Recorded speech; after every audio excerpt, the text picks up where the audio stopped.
मित्रों नमः संस्कृताय। मैं अरुण पांडे आप सबका हार्दिक स्वागत करता हूं। मित्रों, जैसा कि आप सब जानते हैं, इससे पहले के व्याख्यान में हमने अलंकार के पहले भाग में पहला अलंकार जो यूजीसी नेट या असिस्टेंट प्रोफेसर के सिलेबस में समाविष्ट है, ऐसा वक्रोक्ति अलंकार देखा था। उस वक्रोक्ति अलंकार की विशेषताएं जानी थी, उसके भेद के बारे में जाना था। यह अलंकार का दूसरा भाग है और ये भी एक प्रकार का शब्दालंकार है। बहुत ज्यादा आप सबने इसका नाम सुना होगा, अनुप्रास अलंकार, लेकिन हो सकता है कि परीक्षा में आपसे पूछ लिया जाए कि अनुप्रास अलंकार कितने प्रकार का होता है, अनुप्रास अलंकार की और क्या क्या विशेषताएं होती हैं, अनुप्रास अलंकार में वृत्तियां कितने प्रकार की होती हैं, अनुप्रास अलंकार में शब्दानुप्रास जिसको लाटानुप्रास कहते हैं वह कितने प्रकार का होता है। सारी बातें आज आप इस भाग में देखेंगे।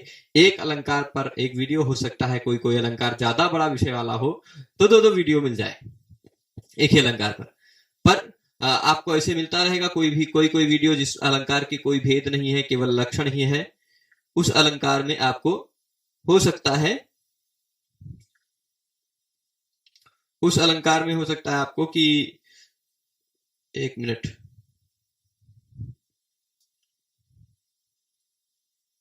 यहां पर कुछ अलग ही आ गया है।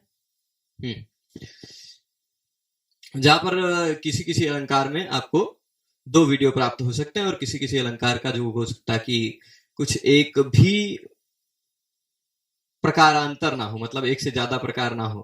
कोई अलंकार है कि जिसके प्रकार ही नहीं होते, खाली एक ही उदाहरण दे देंगे तो उस अलंकार का एक ही वीडियो, छोटा सा भी वीडियो मिल सकता है आपको।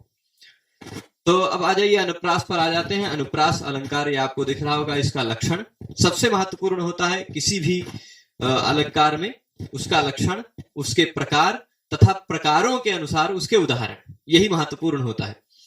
तो सबसे पहले अनुप्रास का लक्षण आप देखेंगे, काव्य प्रकाशकार की यही विशेषता है कि साहित्य दर्पण में जो चीजें 4-5 लाइन में कही गई हैं वो यहाँ 1-2 लाइन में कह दी जाती है।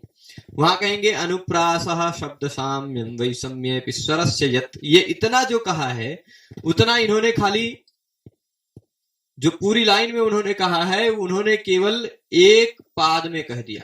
क्या कह दिया? एक पाद में। वर्ण साम्यम अनुप्रासः, ये भी टच इसका काम नहीं कर रहा है, ठीक है। वर्ण साम्यम अनुप्रास, वर्ण साम्यम, वर्णों की समानता अनुप्रास है। क्या है?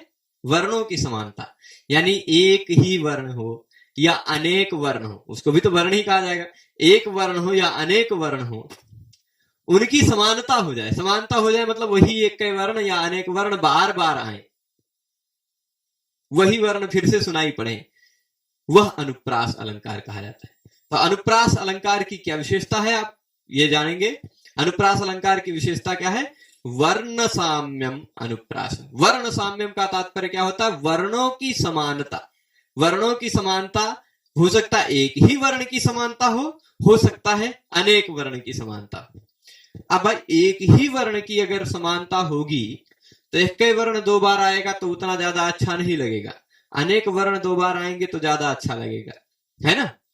और एक ही वर्ण अनेक बार आएगा तो ज्यादा अच्छा लगेगा।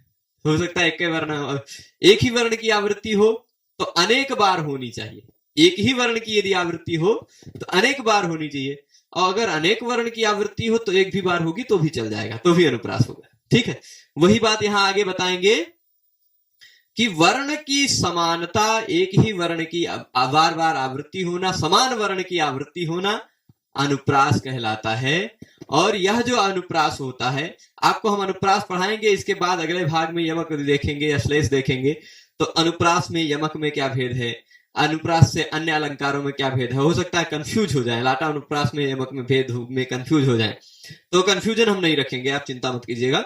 वर्ण साम्यम अनुप्रासा, वर्ण की समानता, वर्ण की पुनः पुनः आवृत्ति अनुप्रास कहलाता है। यह अनुप्रास कितने प्रकार का है? छेक वृत्ति। पहला प्रकार हुआ इसका छेक, दूसरा प्रकार हुआ वृत्ति।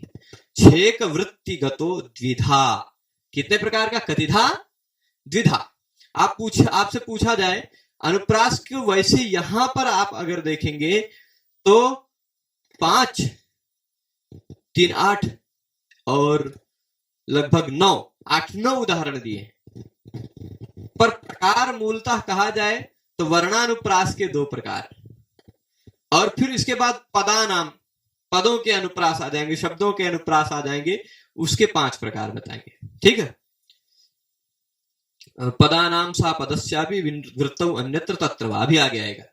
तो आप छेक वृत्तिगतो द्विधा का तात्पर्य समझ गए होंगे कि वर्ण वाला जो अनुप्रास है, वर्ण की समानता पर आधारित जो अनुप्रास है, वह छेकानुप्रास और वृत्त अनुप्रास करके 2 प्रकार का है।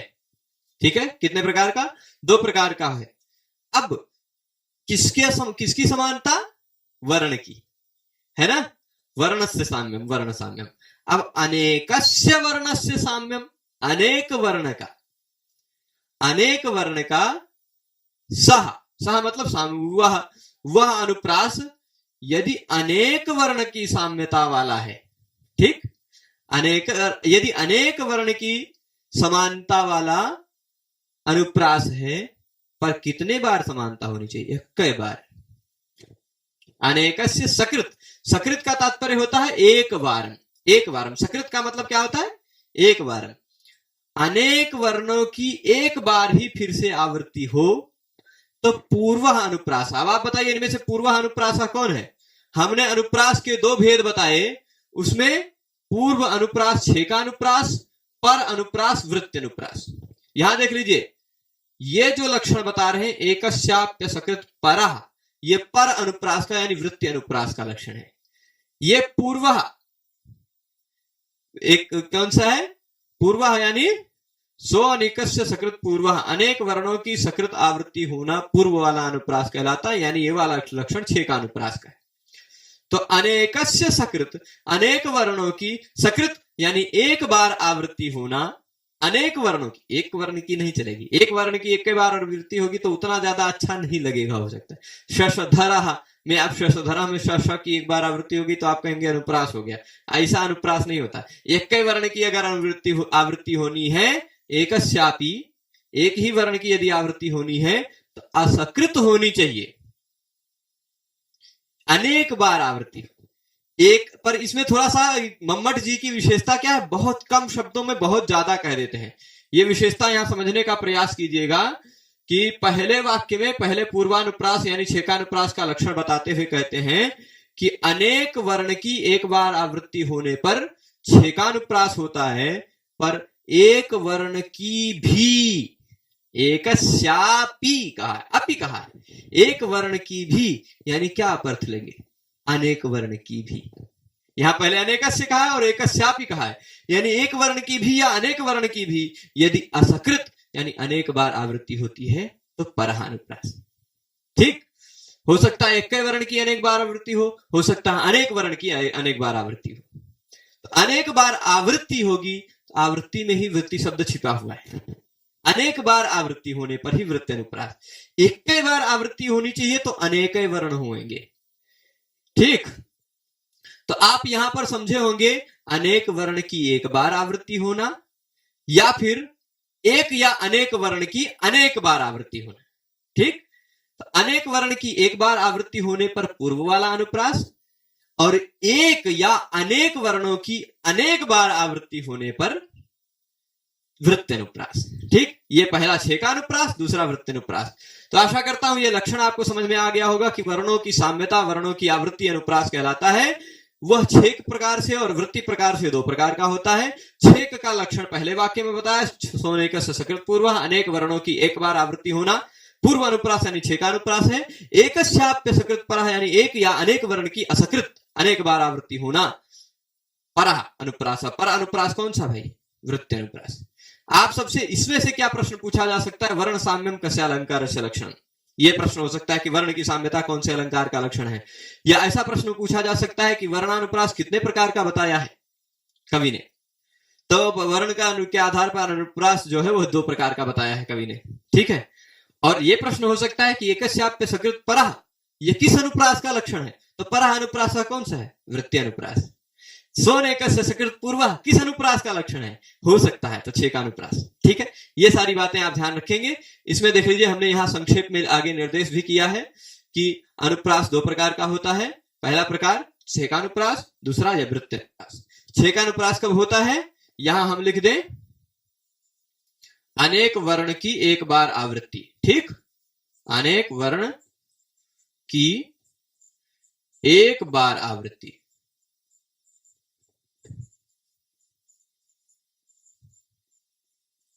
चलेगा। दूसरा क्या है, एक या अनेक, एक या अनेक वर्णों की अनेक बार आवृत्ति। अनेक मतलब एक से ज्यादा, अनेक बार, न एका इति अनेका। ठीक, गद्य में भी होता है, पद्य में भी होता है, क्योंकि गद्य भी काव्य है और पद्य भी काव्य है। ठीक है, काव्य की शोभा को गद्य में भी बढ़ाया ही जाता है। जैसे आप देखेंगे वहां पर, तस्य वसुमती नाम सुमति कुलशेखर रमणी रमणी, ऐसे करके है बभुआ, है ना। ब्रह्मांड क्षत्र दंड सतधृत भन भवनाम्भोरुहो नाल दंड। कई बार दंडा दंडा दंडा दंडा चलता है, अर्थ एक ही है, इसलिए वो सब अनेक बार आवृत्ति होती है। अभी आगे उदाहरण से बताएंगे, तो ये आप समझ गए होंगे, इसका आप चित्र ले सकते हैं। और फिर इसके बाद हम तुरंत क्योंकि मिटा देंगे और आगे चलते हैं। उदाहरण सबसे पहला छेकानुप्रास का है। छेकानुप्रास का लक्षण क्या था, लक्षण हम आपको यहां एक बार याद रखाने के लिए लिख देता हूं। सोनेकस्य, कोई सोडनेकस्य मत पढ़िएगा, यह अवग्रह है। सोनेकस्य सकृत पूर्वः। ठीक, एक साथ जोड़ के भी लिख सकते हैं, अलग अलग भी लिख सकते हैं जी।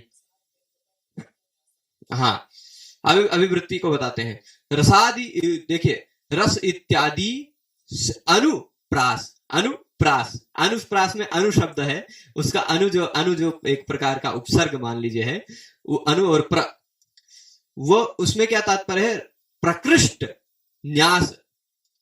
देखिए, अनुप्रास में तीन चीजें हैं, एक है अनु, एक है प्र, एक है आस। अस धातु है, अस धातु मतलब क्षेपण अर्थ वाली, हाँ, असु क्षेपणे वाले है, क्षेपण अर्थ वाली, अस वाला अस्थि वाला नहीं। तो अनु उपसर्ग पूर्वक, प्रा उपसर्ग पूर्वक। अनु उपसर्ग का अर्थ होता है अनुगत होना। तो किससे अनुगत है, किससे युक्त है, तो यह है रस इत्यादियों से।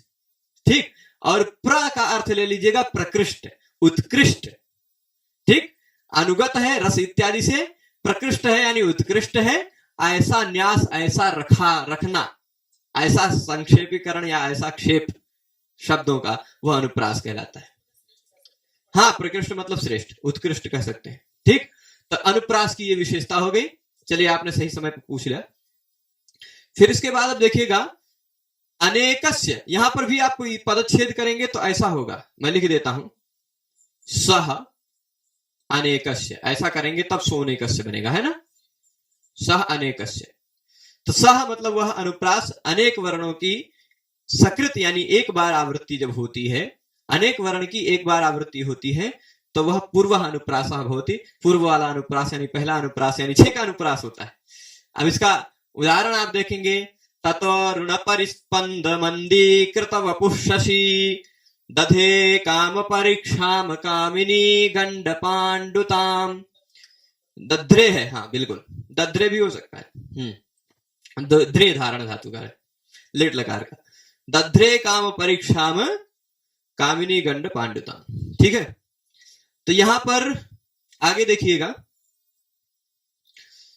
ततः, देखिए शब्द का अलंकार है अनुप्रास, यानी शब्द को पकड़ने से ही अलंकार पहचान में आ जाएगा, अर्थ के ज्ञान की आवश्यकता नहीं, है ना। जैसे स्त्री ने क्या अलंकार धारण किया, मैं पिछले क्लास में भी उदाहरण में बताया था, ये स्त्री को देखने से आप पहचान जाएंगे, उसके लिए पुरुष को देखने की जरूरत नहीं है। पुरुष ने कौन सा अलंकार पहन रखा है, ये पुरुष को देखने से पता चल जाएगा, उसके लिए आपको अलग से स्त्री को देखने की जरूरत नहीं है।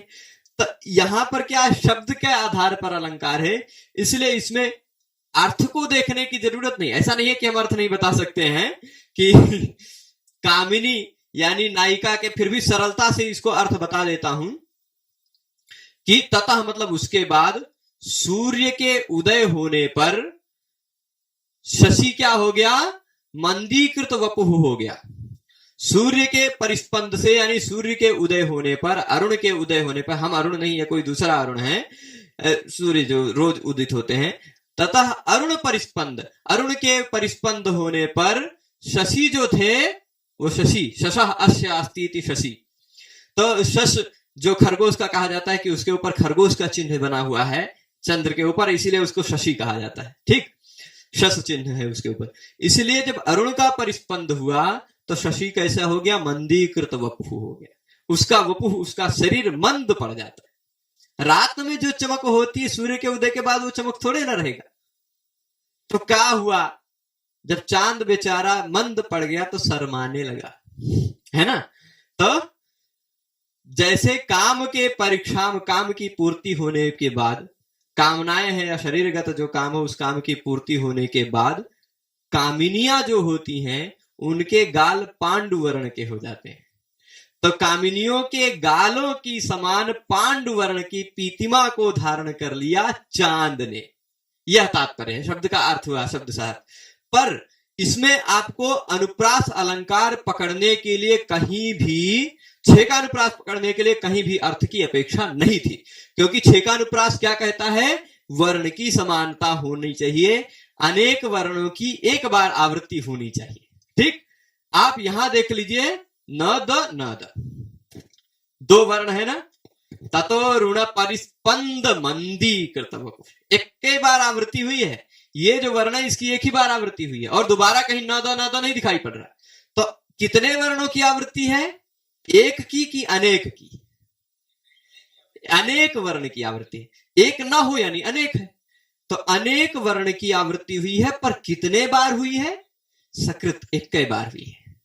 तो अनेकस्य सकृत, अनेक वर्ण की एक बार आवृत्ति होना ही छह का अनुप्रास। आप ऐसा मत कहिएगा दो बार आवृत्ति हुई, नहीं, एक बार तो कहा ही गया है, आवृत्ति दूसर की बार, खाली एक कई बार हुई। ठीक है, तो एक ही बार आवृत्ति हुई है, इसलिए यहां पर छह का अनुप्रास है। इसी तरह दूसरी लाइन में भी ये देख लीजिए, दो वर्ण ण और ड, ण और ड, उसके बाद उ भी है, पर वर्ण की समानता देखनी है हमें। वैसे स्वर की विषमता भी हो तो भी चलती है। इसको और स्पष्ट साहित्य दर्पणकार ने किया है, अनुप्रास शब्द साम्यम वैषम्ये स्वरस्य, स्वर की वैषम्यता पर भी होता है। ठीक है, जैसे यहां न द के बाद अ है, यहां न द के बाद ई है, स्वर से हमें मतलब नहीं है, स्वर से मतलब नहीं, अन्य किसी भी वर्ण की, हाँ, स्वर वैसादृश्य, हाँ, इन्होंने भी वृत्ति में लिखा है, स्वर वैसादृश्येपि वर्ण साम्यम अनुप्रास है। तो क्या होता है, स्वर भले ही अलग अलग रहे पर व्यंजन जो है वो समान। ठीक है, अब स्वर कहां, अ अ अ अ कितनी बार आवृत्त करेंगे आप, बोलिए कहां आएगा? संधि करना पड़ जाएगा बार बार आपको। तो इसलिए स्वर की विशेषता नहीं देखनी, व्यंजन वर्ण की ही ज्यादातर समानता आती है, तो वो स्पष्ट दिखाई पड़ती है। स्वरों में बार बार आती है तो उसकी संधि होकर परिवर्तन हो जाया करता है, इसलिए, है ना। अब ऐसा मत कहिएगा कि कनक में क के बाद भी अ है, न के बाद भी अ है, क के बाद भी अ है, तो अ की समानता इसलिए अनुप्रास होगा, ऐसा नहीं। व्यंजन की सदृशता होती है तो उतना रस इत्यादि से अनुगत होकर थोड़ा सा अच्छा न्यास, अच्छा शब्द की सुंदरता दिखाई पड़ती है। आभूषण होना चाहिए ना शब्द का। तो ण ड और ण द कितने वर्ण है? एक है कि अनेक है? अनेक मतलब एक ना होना, अनेक मतलब बहुत सारा, ऐसा मत ले लीजिएगा। एक जो एक नहीं है वो भी अनेक है, डेढ़ है वो अनेक है, दो है वो भी अनेक है, क्योंकि एक नहीं है। ठीक, तो अनेक क्या हो जाएगा? वैसे शून्य को भी अनेक कह सकते हैं आप, पर वहां वाला अर्थ मत लीजिएगा, क्योंकि शून्य भी एक नहीं है। ठीक है, ण ड और ण ड इसकी एक बार नहीं अनेक बार आवृत्ति हुई है, पर सॉरी, आवृत्ति एक बार हुई है पर है अनेक वर्ण। ठीक, अनेक वर्ण की एक बार, अनेक वर्ण की एक बार आवृत्ति छह का अनुप्रास। आप छह का अनुप्रास समझ गए होंगे, अर्थ की भी कोई विशेष आवश्यकता नहीं पड़ी होगी। अब आगे आ जाते हैं हम वृत्ति अनुप्रास जी के पास।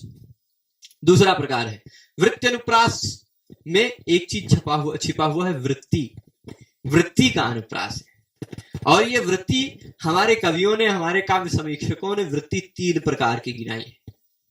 कि कभी कभी वृत्ति हो सकती है मधुर वृत्ति हो, कभी कभी वृत्ति हो सकती है थोड़ा सा ओज गुण वाली हो, कभी कभी हो सकता है कि सरल वृत्ति हो, है ना। तो अब 3 प्रकार की वृत्ति बताई है, पर वह उसी मैं जो बता रहा हूं अर्थ वही नाम नहीं है। तीनों का नाम उन्होंने क्या क्या कहा है। एक है उपनागरिका वृत्ति, ठीक, दूसरा परुषावृत्ति और तीसरा कोमलावृत्ति। तीनों वृत्तियों का उदाहरण आपको दिखाएंगे। उपनागरिका वृत्ति कब होती है नृत्य अनुप्रास में, जब माधुर्य गुण के व्यंजक वर्णों की आवृत्ति होती है। माधुर्य, अच्छा ये नृत्य अनुप्रास कब होता है, इसका लक्षण हमने पहले बताया था। एकस्याप्यसकृत, एकस्याप्यसकृत परः मतलब नृत्य अनुप्रास, ठीक। तो दूसरा अनुप्रास कैसा, एक ही वर्ण हो या अनेक वर्ण हो। एकस्यापि कहा, अपि मतलब भी, एक भी या अनेक भी, इन सभी वर्णों का असकृत यानी अनेक बार ही आवृत्ति, आवृत्ति अनेक बार होनी चाहिए। तो अब देखिएगा, अगर वह एक भी या अनेक वर्णों की आवृत्ति माधुर्य व्यंजक वर्णों की हो, माधुर्य गुण होगा, आप काव्य प्रकाश में 8वें उल्लास में माधुर्य, ओजह और प्रसाद ये 3 गुण पढ़े होंगे। उन 3 गुणों का वहां पर 8वें उल्लास में जो उदाहरण दिया, वही 3 उदाहरण यहां भी, तीनों वृत्ति अनुप्रास के 3 प्रकार की जो वृत्ति अनुप्रास बताए, वही तीनों उदाहरण, वही 3 यहां पे हैं। तो माधुर्य व्यंजक वर्ण आपको सुनने में ही मधुर लगेगा, सुनने में ही लगेगा क्या माधुर्य व्यंजक कब माधुर्य वर्ण व्यंजक वर्ण कब होते हैं, मूर्धि वर्गांत्यगा स्पर्शाट वर्गारणो लघु और अवृत्तिर मध्य वृत्तिर्वा माधुर्य घटना तथा, कि बहुत ज्यादा बड़ी बड़ी वृत्ति, बहुत ज्यादा बड़ा बड़ा शब्द ना हो, बहुत ज्यादा बड़ा बड़ा समास ना हो, और फिर उसके बाद टवर्ग का प्रयोग ना हो, वर्ग के अंतिम वर्ण के साथ वर्ग के शुरुआती किसी वर्ण का संयोग हो, ऐसा सब कुछ होता है। और रा और ना का प्रयोग हो तो वह ज्यादा दीर्घ का रा और ना का प्रयोग ना हो, ठीक है, शीर्ण विदीर्ण ऐसा सब कुछ प्रयोग ना हो, तो माधुर्य होता है। आप उदाहरण देखेंगे तो उदाहरण में साफ साफ आपको माधुर्य प्रतीत होगा। मैं थोड़ा सा इसको ऊपर ले जाता हूं जिससे आपको और अच्छा साफ साफ दिखे। अनंग रंग प्रतिमं तदंगम भंगीभिरंगी कृतमानतांग्या कुर्वन्ति यूनां सहसा यथैताः स्वान्ता निशांता परचिंतनानि। यहां पे आप देखिए कितना है, कितने वर्ण हुए, एक वर्ण या अनेक वर्ण, कोई भी वर्ण संख्या के महत्व नहीं रखता अनुप्रास में, पर इसकी आवृत्ति कितने बार हुई है, आवृत्ति अभी देखते जाइए। न और ग वर्ण की अनेक वर्ण है, इसकी अनेक बार आवृत्ति है। एको वर्ण हो उसकी भी अनेक बार आवृत्ति हो तो भी होगा, और अनेक वर्ण की अनेक बार आवृत्ति हो, एक वर्ण की अनेक बार या अनेक वर्ण की अनेक बार आवृत्ति। कितनी बार आवृत्ति है, ये पहला बार तो आवृत्ति नहीं कहा जाएगा, 1 2 3 4 5 बार आपको दिखाई पड़ रहा है, ठीक। आगे यहां पर आप देखिएगा, ये तो हुआ इतना पहला, और भी है आगे भी, इतना ही नहीं है। देखिए न और त, न और त, न और त, ठीक। कुर्वन्ति यूनां सहसा यथैताः। और अगर एक वर्ण की लेना है, 2 वर्ण की अनेक बार आवृत्ति हो गई, एक भी वर्ण की आप कह सकते हैं कि ना की कई बार है, न न न न न न न, एक वर्ण की भी कई बार है, अनेक वर्ण की भी कई बार है। तो सब प्रकार पूरा का उदाहरण मिल गया आपको ना। कहां कहां पे आ जाएगा, यही बीच में कहीं आ जाएगा तो ऊपर और गा कोई आवृत्ति है, हाँ बिल्कुल है ना। तो आवृत्ति कई किसी तरह की भी हो, अस्ति समस्त मुनि मनुज वृंद वृंदारक वंदनीय पादार विंद युगलस्य, है ना ऐसे। तो ये सब ऐसी बहुत सारे हमारे कवि लोग ज्यादातर अनुप्रास प्रयोग करने में मजा आता है उनको, है ना। अनुप्रास इत्यादि प्रयोग करने में बहुत मजा आता है, जैसे क्योंकि साफ साफ शब्दवा दिखाई पड़ता है। ये सारे अलंकार क्या है, अर्थ सापेक्ष नहीं है, शब्द सापेक्ष है। हम भी कुछ अच्छी अच्छी कविताएं रचना करते हैं, परंतु एक बार जब अखिल भारतीय प्रतियोगिता में हमने इतने अच्छे अर्थ वाली कविता लिखी कि सच में हमने उस कविता में पानी से आग लगा दिया, वह निर्विवृद्धो जल ही पे। पर हमारी उस शब्दावली का अर्थ नहीं समझ पाए और हमें उस प्रतियोगिता में कोई अंक नहीं मिला, प्रथम द्वितीय तृतीय कोई नहीं मिला। जिसको प्रथम मिला उसके काव्य की कोटि मुझसे भावार्थ की दृष्टि से, अर्थ की दृष्टि से ज्यादा अच्छा नहीं था, पर मैंने देखा तो उसने शब्दावली अच्छी प्रयोग की थी, शब्द की सुंदरता प्रयोग की थी। तो फिर जब हम प्रयोग फिर बाद में करना शुरू किए तो हम भी शब्दों की खूब सुंदरता को देखने लगे। एक समस्या दी गई थी, मोदी मोदी मुदित सचिवान मोदयन मोदते सो, तो उसको भी हमने वैसे ही अनुप्रास में ही खूब प्रयोग किया। लोकान नूनम सुकृत कृति भीर हर्षितान कारयष्णु कारम कारम सुदिव सदिवम भारतम भारतम च, है ना। और फिर उसके बाद ऐसा है, देशम देशम, इसमें द और शा वर्ण को देखिएगा, देशम देशम त्रिदश गुणता मेति देशे द्वितीय। अब उसके बाद अग्रिम पंक्ति हम पहले ही बता ही दिए थे, ठीक। तो ये अब जब शब्दों का प्रयोग, हमने शब्दों का जाल, क्योंकि शाब्दिक है, शब्द तो बना ही सकते हैं, शब्दों का जाल प्रयोग किया तो हमें भी पूरे भारत में द्वितीय स्थान मिला, अखिल भारतीय में। ऐसा होता है कभी कभी, यानी शब्द की सुंदरता लोगों को ज्यादा दिखाई पड़ती है, उसमें ज्यादा मजा आता है, अर्थ में जाना नहीं चाहते। चलिए अब दूसरी प्रकार की वृत्ति हम बताते हैं। ये अनुप्रास के अलग अलग प्रकार नहीं है, ये अनुप्रास का दूसरा प्रकार जो वृत्ति अनुप्रास है उसी के अमांतर उदाहरण है। ऐसा मत कहिएगा कि ये अनुप्रास का तीसरा उदाहरण दे रहे हैं यानी तीसरा प्रकार हो गया। वृत्ति अनुप्रास ही है। वृत्ति अनुप्रास में वृत्तियां तीन प्रकार की होती हैं, इसलिए ये तीनों वृत्ति के प्रकार हैं।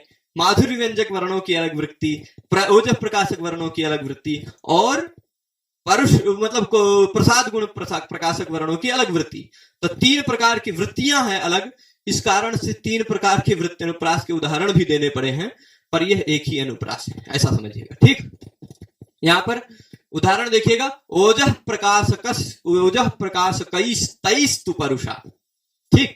इसके बाद की अग्रिम पंक्ति कौमला परैहि, है ना। ओजः ओजः प्रकाशक यानी ऐसी शब्दावली हो जो आपके अंदर ओज भर दे, उत्साह सा भर दे, ऐसा ओजः प्रकाशक तैहि मतलब कई वर्णैहि, ओजः प्रकाशकैहि वर्णैहि तु परुषावृत्ति है।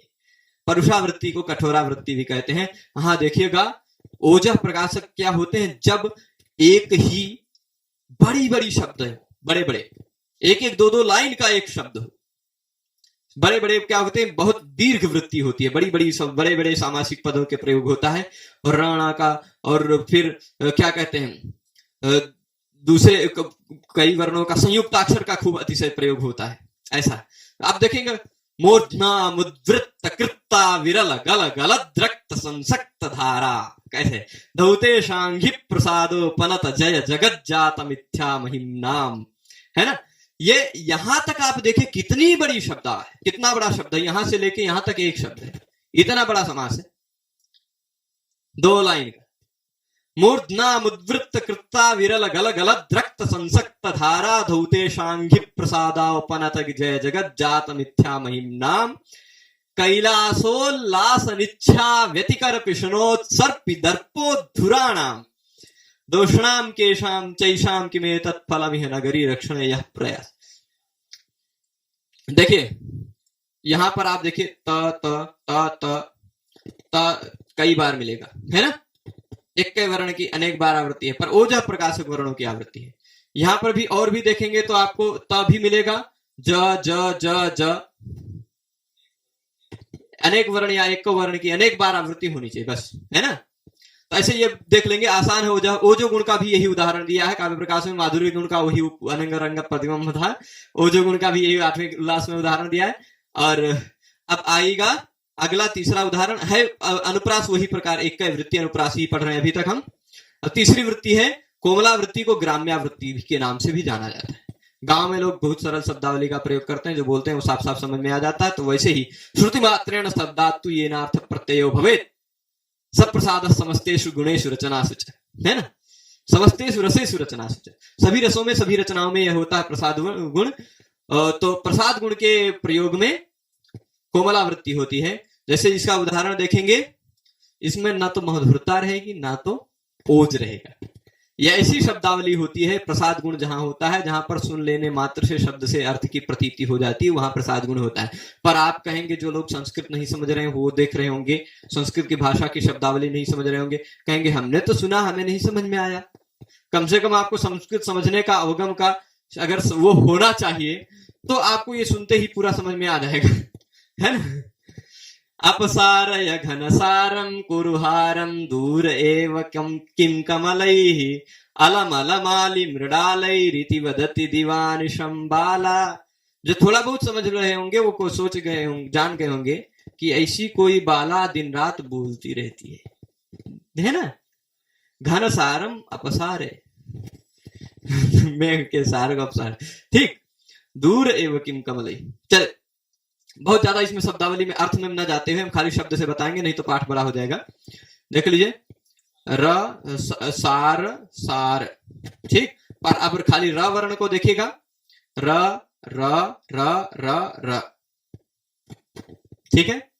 फिर यहां पर ये देख लीजिए, म ल, यहां भी म और ल, और फिर बीच में कोई वैसे नहीं, वही क्रम में आना चाहिए, ऐसा वो यमक में नियम है, वो यमक में नियम है, ठीक है।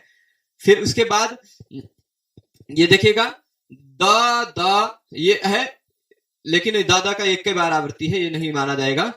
हाँ, ऊपर भी देखे जाए तो मान सकते हैं, कोई दिक्कत नहीं। पर खाली ल वर्ण को देखिए, खाली ल, इस तरह से एक ही वर्ण की अनेक बार आवृत्ति होने पर ये वृत्ति अनुप्रास होता है। तो वृत्ति अनुप्रास की तीनों वृत्तियां भी हमने जान ली। पूछा जा सकता है कि अपसारे घनसारम कुरुहारम दूर एव किम कमलई में कौन सी वृत्ति है, तो आप कोमला वृत्ति या ग्राम्य वृत्ति दोनों में से कोई एक वृत्ति विकल्प में प्राप्त हो सकती है। और फिर अनंग रंग प्रतिमम तदंगम पूछा जा सकता है किस अलंकार का उदाहरण है, तो आप वृत्ति अनुप्रास बताएंगे या अनुप्रास बताएंगे। और कौन सी वृत्ति ऐसा पूछा जाएगा तो उपनागरिका वृत्ति, ठीक। और फिर उसके बाद वो दूसरा था मूर्धना मुद्वृत्त कृता विरल गलगल द्रक्त संसक्त धारा वाला, पूछे कौन सा अलंकार है तो अनुप्रास बताइएगा, कौन सा गुण है तो वो जो गुण है, कौन सी वृत्ति है उसमें, कौन सा अनुप्रास है ये पूछा जाए तो वृत्ति अनुप्रास है, कौन सी वृत्ति है उसमें तो परुषा वृत्ति, ठीक है। तो ये इतना हो गया, हमने वर्णों के साम्य के आधार पर अनुप्रास देखा। अब कभी कभी क्या होता है, वर्णों का साम्य नहीं होता, शब्दों का पूरा साम्य हो जाता, पूरे पूरे शब्दों में वही के वही आ जाते हैं। अब जैसे आप कहेंगे कनक कनक ते सौगुनी, वहां कनक कनक है, पर वहां पूरे पूरे शब्द समान आ तो गए हैं, पर क्या है कि दोनों शब्दों का अलग अर्थ है। यमक में और लाटानुप्रास में यही भेद है कि जो दो शब्द आवृत्त होंगे उन दोनों का अलग अलग अर्थ होगा तो यमक, और जो दो शब्द आवृत्त हुए हैं उन दोनों शब्दों का एक ही अर्थ है, एक ही अर्थ है, केवल तात्पर्य मात्र में थोड़ा सा भेद प्रतीत होगा, तात्पर्य में थोड़ा सा भेद प्रतीत होगा, पर शब्द का अर्थ में कोई, शब्द का जो मुख्यार्थ है, शब्द का जो वाच्यार्थ है, उसमें कोई भेद नहीं होगा, है ना।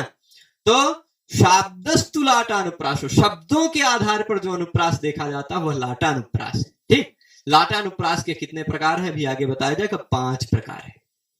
लाटानुप्रास के 5 प्रकार हैं। शब्द वर्णानुप्रास जो है, वर्णानुप्रास के 2 प्रकार, उसमें भी वृत्ति के 3 प्रकार, है ना।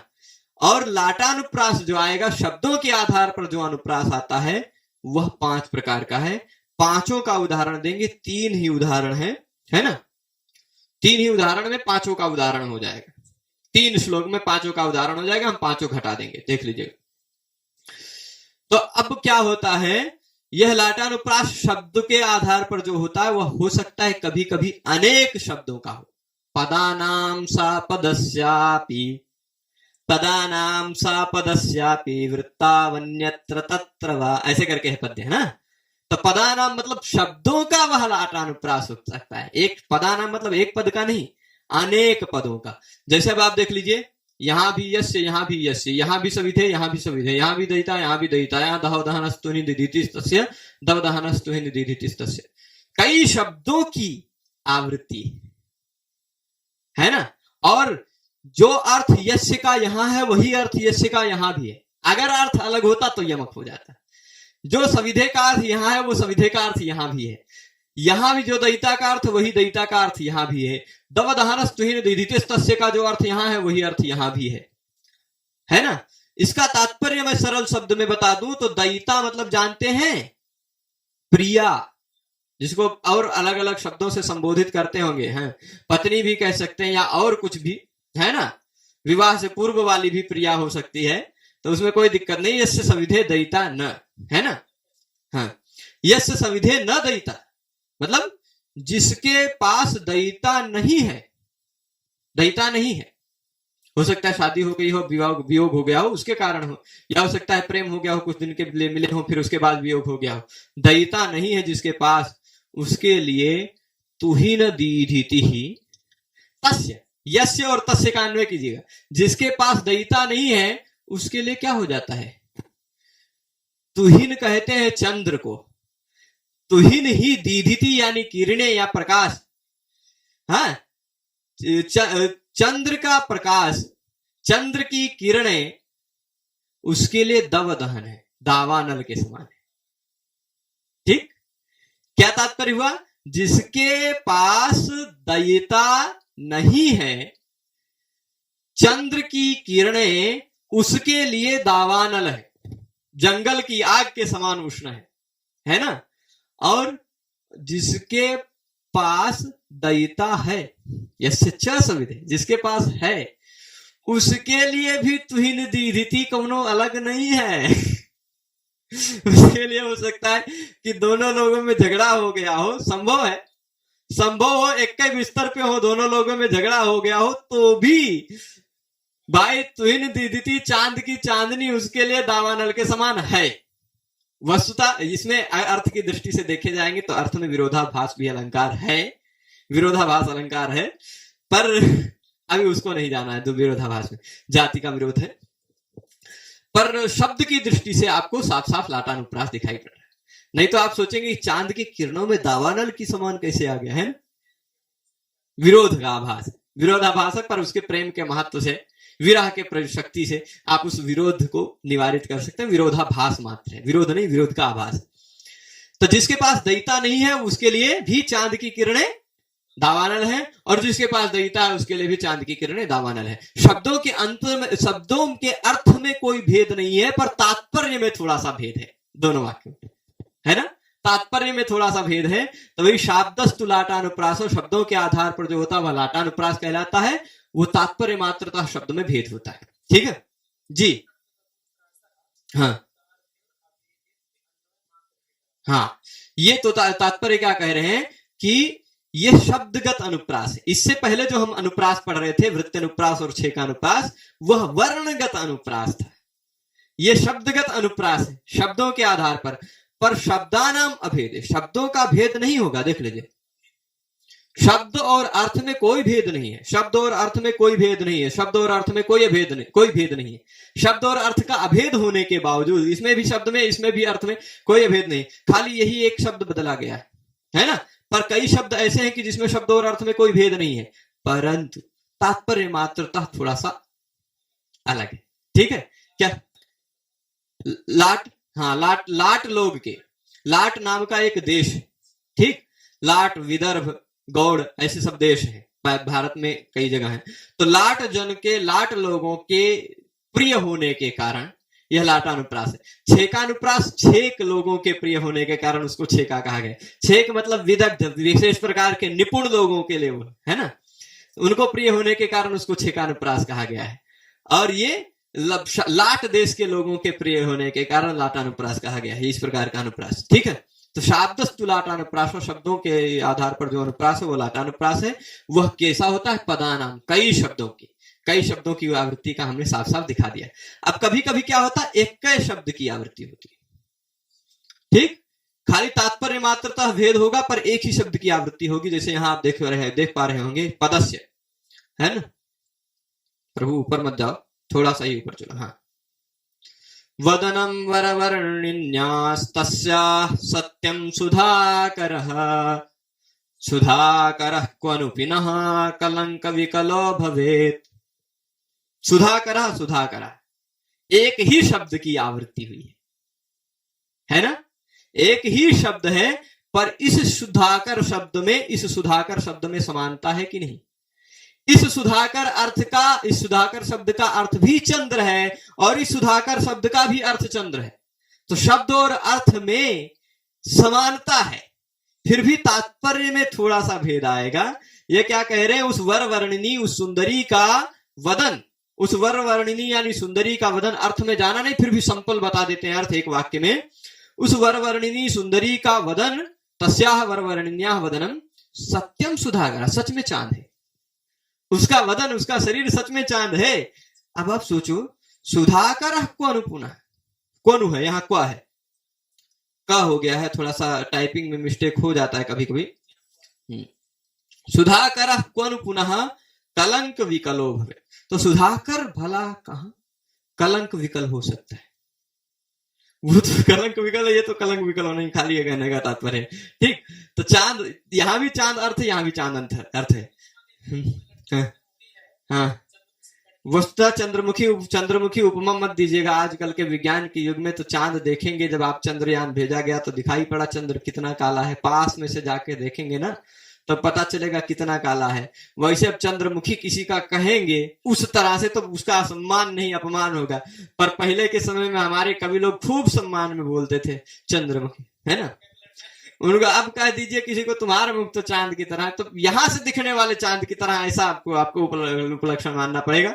समीप में जैसा चांद है, ऊबड़ खाबड़ है ना, उच्चावच काला पूर्णतः, वो नहीं लेना है। ठीक है, चलिए आगे। तो ये दो अनेक शब्दों की और एक शब्द की, दो प्रकार का लाटानुप्रास हुआ ना, दो प्रकार का लाटानुप्रास हो गया। अब तीन बचा, तीनों का एक ही श्लोक में उदाहरण है। तीनों के उदाहरण के लिए एक ही श्लोक पढ़ना पड़ेगा आपको। ये अब देखिए, तीनों प्रकार भी हमने पहले ये लिख दिया कि समास में, ठीक, वृत्तौ, अन्यत्र और तत्रवा, मतलब वृत्ति और अवृत्ति। क्या होता है कि तीन प्रकार का ये लाटानुप्रास, तीसरा चौथा पांचवा, एक ही समास में शब्द की आवृत्ति हो जाए, एक ही समास में शब्द दो दो बार आ जाए, ठीक, अथवा अन्यत्र दो अलग अलग समासों में शब्द आ जाए, दो अलग अलग समासों में वही शब्द आवृत्त हो जाए, या फिर ऐसा हो जाए कि एक ठो समास में हो एक समास में ना हो। तो ऐसा हो सकता है शब्द की आवृत्ति में दो अलग शब्द की। इससे पहले हमने जो दो प्रकार देखे थे अनुप्रास के, लाटानुप्रास के, उसमें आप देख रहे होंगे कि अनेक शब्द हैं आवृत्ति हो रही है, एक ही शब्द है आवृत्ति हो रही है, ठीक। पर अब समास में आ रहा है, अब कहां आ रहा है, अब समास में आ रहा है।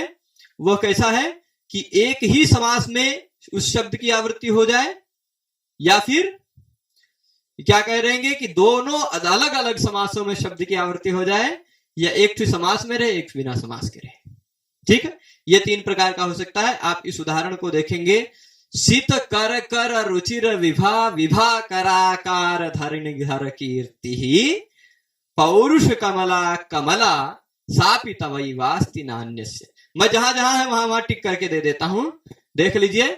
इस उदाहरण में यहां पर आप नीचे चले जाइए प्रभु, ये देख रहे होंगे आप, कर कर, ये किस शब्द में है, एक के शब्द में है ना, सित कर कर, एक शब्द यहां तक लेके यहां तक एक ही शब्द है, एक ही समास है, एक ही समास में कर कर दोबारा है ना, सित कर कर। सित कर मतलब जिसकी सफेद किरणें, है ना, सफेद किरणें है, ऐसा सित कर का तात्पर्य हो गया चंद्र, उनके कर उनकी किरणों। यहां भी कर का तात्पर्य किरण, यहां भी तत्कर का तात्पर्य किरण, ठीक। पर एक ही समास में वो दोनों शब्द आ गए, एक ही समास में। तो ये तीसरे नंबर का समास वृत्ति का, ठीक, एक ही समास में दो शब्द की आवृत्ति होना। अब फिर ये हो गया ना, ये वाला तीसरा अनुप्रास हो गया। इसके बाद अब देख लीजिए चौथा है विभा और विभा। ये एक समास हुआ, ये दूसरा समास हुआ, विभाकराकार, ये दूसरा, विभाकरस्य इव आकारः यस्य सः विभाकराकारः, है ना। तो यहां भी विभा का तात्पर्य होता है प्रभा, है ना, विभा एक विशिष्ट भा, विशिष्ट कांति। यहां भी विभा वही है, विशिष्ट भा, विभा कांति। पर ये दोनों विभा शब्द अलग अलग समासों में प्रयुक्त हुए। ये एक समास में दोनों शब्द हैं, ये अनेक समास में शब्द है, वर्ण नहीं है, शब्द है ना। शब्द के आधार पर अनुप्रास है, पर शब्द के अर्थ में कोई तात्पर्य में भेद नहीं, शब्द के अर्थ में कोई भेद नहीं, ठीक है। तब विभा कराकार धरणीधर कीर्ति, या भी ऐसा कह सकते हैं, यहां पर एक कर है, यहां पर भी एक कर है, ऐसा भी कह सकते हैं, है शब्द का पर विभा कर चलेगा, परंतु हाँ चलेगा, कर का वही अर्थ लेना पड़ेगा, किरण अर्थ लेना पड़ेगा, हाँ तो विभाम करोति इति विभा कर नहीं, विग्रह लेना पड़ेगा तब। अब आगे देख लीजिए, एक पांचवा प्रकार अंतिम प्रकार का, जिसमें एक शब्द समास में है, एक बिना समास के। पौरुष कमला, यहां पर आपको जो कमला पहली वाली कमला दिखाई पड़ रही है, कमला नेहरू वाला मत लीजिएगा, जवाहरलाल जी की पत्नी, पौरुष कमला, कमला कमला शब्द का कमल वही तात्पर्य, कमल वाली है ना, सापी तवई वास तीनों में से, ठीक। तो यहां एक समास में, एक बिना समास में।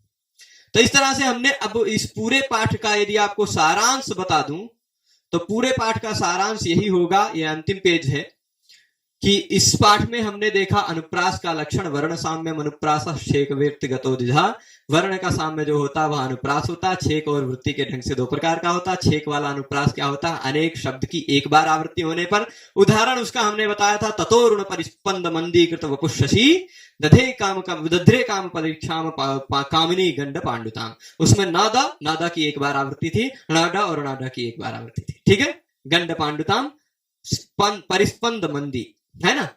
फिर उसके बाद वृत्ति अनुप्रास देखा, वृत्ति अनुप्रास में वृत्तियां तीन प्रकार की, उपनागरिका, परुषा और कोमला। उपनागरिका वाली वृत्ति अनुप्रास का उदाहरण क्या था, अनंग रंग प्रतिमं तदंगम भंगी भिरंगी कृतमानतांग्याः कुर्वन्ति यूनाम सहसा यथैता स्वांतानि शांता परचिंतनानि, ये था।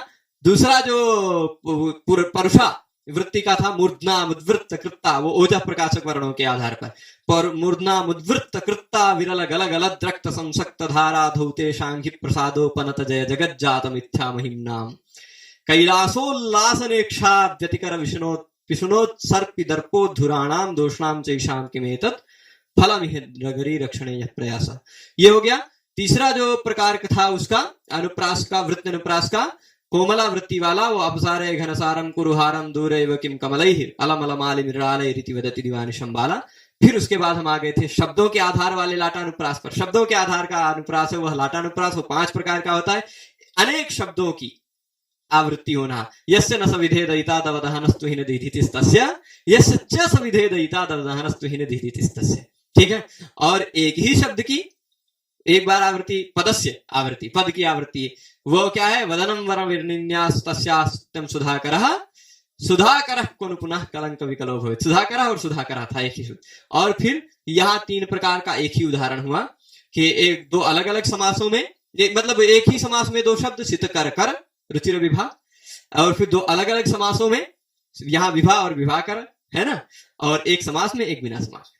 तो इस तरह से लाटानुप्रास और मूलतः अनुप्रास को इस पाठ में हमने देखा। आशा करता हूं कि अनुप्रास अलंकार का यह पाठ आप सबको अच्छा लगा होगा। आप सभी लोग इस पाठ में शुरू से लेकर अंत तक जुड़े रहे, उसके लिए आप सभी को बहुत बहुत धन्यवाद। फिर मिलेंगे आप सबको अगले पाठ में अगले किसी एक अलंकार के साथ। यूजीसी नेट के क्रम से अलंकारों को हम पढ़ रहे हैं। ये अलंकार और भी जहां असिस्टेंट प्रोफेसर इत्यादि परीक्षाओं में लगे हैं, प्रायः असिस्टेंट प्रोफेसर में ही नहीं, यूपी पीजीटी में भी है और उसके साथ साथ टीजीटी इत्यादि में भी है, राजस्थान में आरपीएससी में भी है। तो ये सब अलंकार काफी कई जगहों पर महत्वपूर्ण है। काव्य प्रकाश की दृष्टि से इसको देख लिया, जहां जहां साहित्य दर्पण की दृष्टि से, वहां फिर बाद में साहित्य दर्पण की दृष्टि से भी इसको बताएंगे। ठीक है, सभी को जुड़े रहने के लिए धन्यवाद। नमः संस्कृताय।